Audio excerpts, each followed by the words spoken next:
Salam damai sejahtera dalam Tuhan kita Yesus Kristus. Shalom.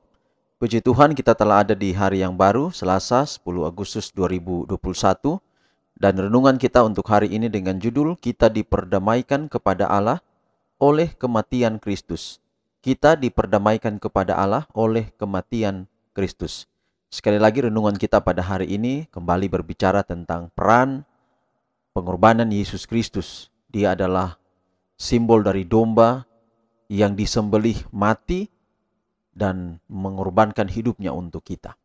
Roma 5 ayat 10, sebab jikalau kita ketika masih seteru diperdamaikan dengan Allah oleh kematian anaknya, lebih-lebih kita yang sekarang telah diperdamaikan pasti akan diselamatkan oleh hidupnya.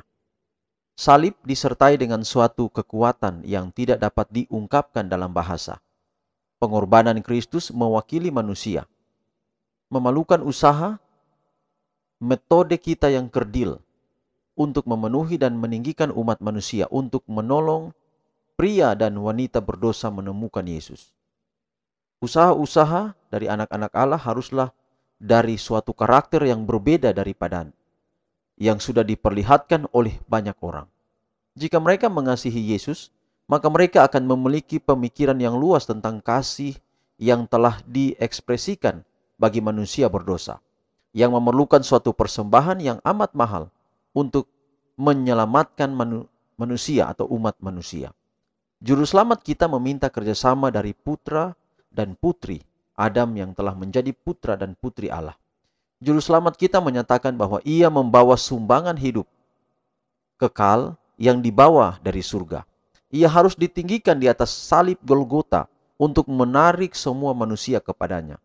Kalau begitu, bagaimanakah kita memperlakukan warisan yang telah dibeli oleh Kristus?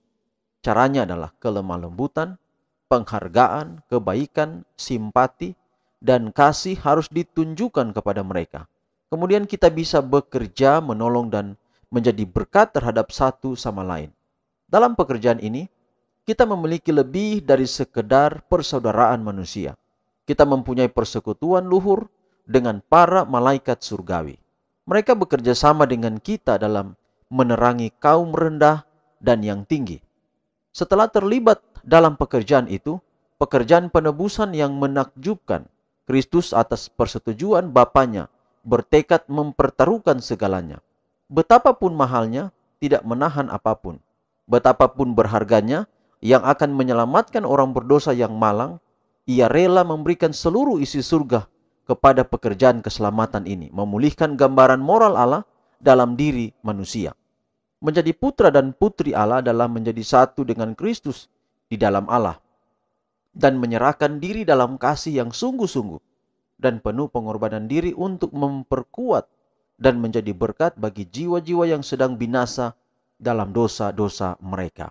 Jadi saudara, kalau kita percaya kepada pengorbanan Yesus, kita tahu bahwa melalui salib Yesus Kristus, kematiannya di atas kayu salib, pengorbanan anak Allah yang tunggal itu, kita diselamatkan. Maka satu tugas dan kewajiban untuk kita adalah kita bagikan iman ini kepada orang lain yang ada di sekitar kita. Lebih banyak orang kita panggil mengikut dan mempercayai kepada Yesus Kristus, maka itu akan lebih baik, di mana lebih banyak orang akan dipanggil menjadi putra dan putri Allah. Hari ini kita tidak hanya sekedar menerima dengan iman kita tentang kematian pengorbanan Yesus Kristus, tetapi kita perlu berbuat komitmen untuk mengajar atau menyampaikan pekabaran ini kepada orang lain di sekitar kita.